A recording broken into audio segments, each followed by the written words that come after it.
महिलाओं को ये दिक्कत आ रही है कि अगर पति द्वारा छोड़ दिया गया तो उस स्थिति में उनको भरण पोषण में भी कठिनाई हो रही है। कैसे चले, उसके लिए भी कानून लाया गया सीआरपीसी के तहत।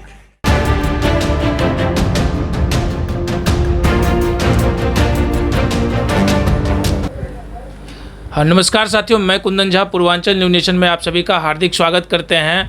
अभी हम पटना में हैं। आज हम पटना हाई कोर्ट आए हुए हैं। हमारे साथ पटना हाई कोर्ट के वरिष्ठ वकील बसंत विकास जी हैं। इनसे आज हम जानने के लिए आए हैं कि जो आज देश के अंदर घरेलू हिंसा बहुत ही तेज़ी से हो रहा है, महिलाओं को प्रताड़ित किया जाता है, तो सरकार के द्वारा और कोर्ट के द्वारा क्या क्या कानून है, इन सारे मुद्दों पे हम बसंत विकास जी से जानना चाहेंगे। सर, स्वागत है हमारे चैनल पे आपको। नमस्कार। अभी हम लोग इस स्थिति में हैं कि आपने जो घरेलू हिंसा की चर्चा की है, अभी के ग्रामीण परिवेश में घरेलू हिंसा की जो वारदातें हैं वो बहुत तेज़ी से बढ़ रही हैं और महिलाओं को अपने अधिकार के बारे में जानकारी कम है। उनको इनकी जानकारी पूरी तरह से नहीं है, कानून में उनको क्या क्या अधिकार दिया गया है। अगर आज के परिवेश में महिलाओं को उनके पति या उनके परिवार के किसी रिलेटिव के द्वारा प्रताड़ित किया जाता है तो उस स्थिति में महिलाएं कहाँ जाए, किस कानून का सहारा लें, इसकी जानकारी का अभाव खासकर ग्रामीण महिलाओं में बहुत अत्यधिक है। इस स्थिति में उन लोगों को इसकी जानकारी होनी चाहिए। सरकार ने बहुत सा काम किया है इसके पीछे। महिला आयोग की स्थापना की है, महिला आयोग कार्य कर रहा है। महिलाओं के लिए महिला थाना का व्यवस्था किया गया है, हर ज़िले में महिला थाना का खोला गया। फिर भी महिलाओं को अपने अधिकार की जानकारी पूर्णतः भी नहीं है। अभी हमारे यहाँ जो आईपीसी है उसमें एक धारा है 498A।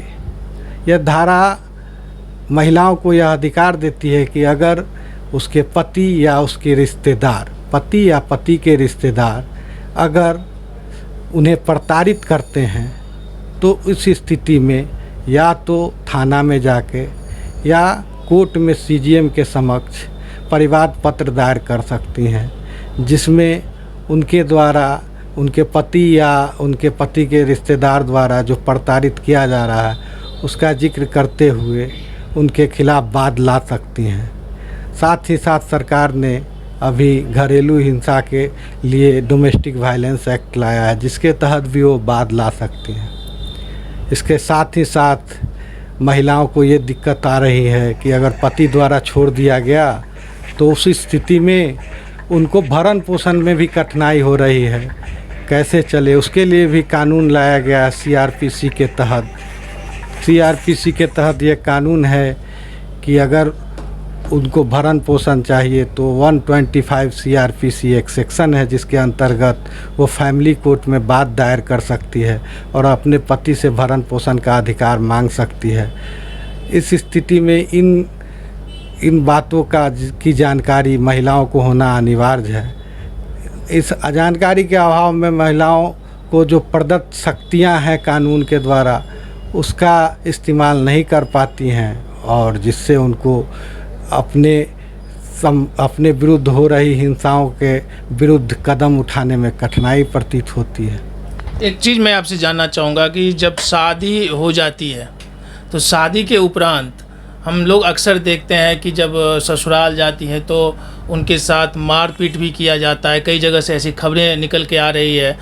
तो उसके लिए महिला जो प्रताड़ित हो रही है उसके लिए सबसे पहले वो कहाँ पे जाए, कहाँ न्याय के लिए गुहार लगाए? अगर ऐसी कोई घटना किसी महिला के साथ होती है, उस स्थिति में उसको सर्वप्रथम नज़दीक के थाने या अगर महिला थाना जा सके तो महिला थाना में जाकर अपनी शिकायत दर्ज करानी चाहिए। अगर किसी कारणवश थाना जाने पर उनकी शिकायत दर्ज न हो किसी भी कारण में, तो उनको अधिकार है कि ज़िले के एसपी के यहाँ जाके अपना कंप्लेन करे। अगर उनकी सुनवाई में कठिनाई प्रतीत हो तो वो न्यायालय में जाकर बात दायर कर सकती हैं और न्यायालय उन बात को सुनेगा।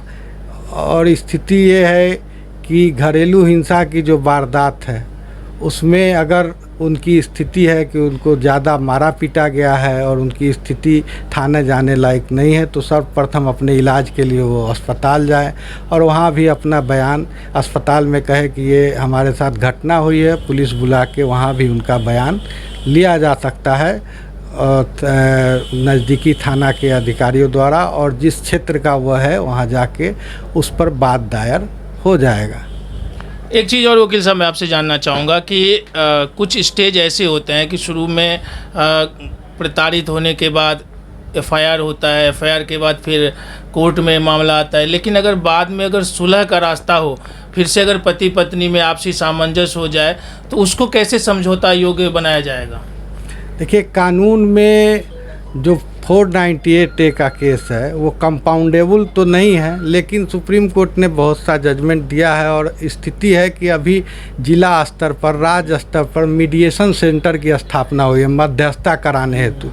तो कोर्ट जो है वो मध्यस्थता का बिंदु अपनाता है, क्योंकि जो घरेलू परिवार है वो बिखर जाता है अगर इस तरह की घटना होती है तो बिखर जाता है। तो न्यायालय भी प्रयास करती है कि मध्यस्थता कराया जाए और इसके लिए मध्यस्थता सेंटर बने हुए हैं जिसमें ट्रेंड किया जाता है लोगों को और मध्यस्थता कराते हैं। दोनों पक्ष की बात सुन के अगर मध्यस्थता होने की स्थिति होती है तो अत्याधिक प्रयास किया जाता है कि मध्यस्थता हो जाए, क्योंकि इन सब घटनाओं के बाद महिला का जीवन भी बहुत दुखद हो जाता है और उसको बहुत सा प्रताड़ना झेलना पड़ता है समाज में भी। इसलिए स्थिति ऐसी हो जाती है कि मध्यस्थता संभव हो तो मध्यस्थता हर स्तर पर कराने का प्रयास किया जा रहा है आज की स्थिति में। तो ये प्रावधान है? हाँ, ये प्रावधान अभी निहित किया गया है, मीडिएशन सेंटर बनाया गया है हर जगह और मीडिएशन सेंटर के तहत वाद को भेजा जाता है। वहाँ एक मध्यस्थता के लिए प्रशिक्षित लोग अधिवक्ता या जुडिशियरी से उपलब्ध रहते हैं और अगर मध्यस्थता संभव हुआ सभी के सहमति से तो मध्यस्थता कराई जाती है। चलिए, तो ये थे हमारे साथ एडवोकेट बसंत विकास जी, पटना हाई कोर्ट में प्रैक्टिस कर रहे हैं और इन्होंने बहुत ही अच्छे तरीके से जानकारी दिया, खास करके ग्रामीण महिलाओं के लिए कि जो ग्रामीण क्षेत्रों में प्रताड़ित होती रहती हैं तो उनको कहाँ जाना चाहिए अपने न्याय के लिए। इन सारे बिंदुओं पर इन्होंने बहुत ही अच्छे तरीके से प्रकाश डाला। तो इस तरह से आप लगातार बने रहिए पूर्वांचल न्यूज़ नेशन के साथ। हम आप तक विभिन्न क्षेत्रों की खबरें लगातार पहुँचाते रहेंगे। मैं कुंदन झा, पटना, बिहार।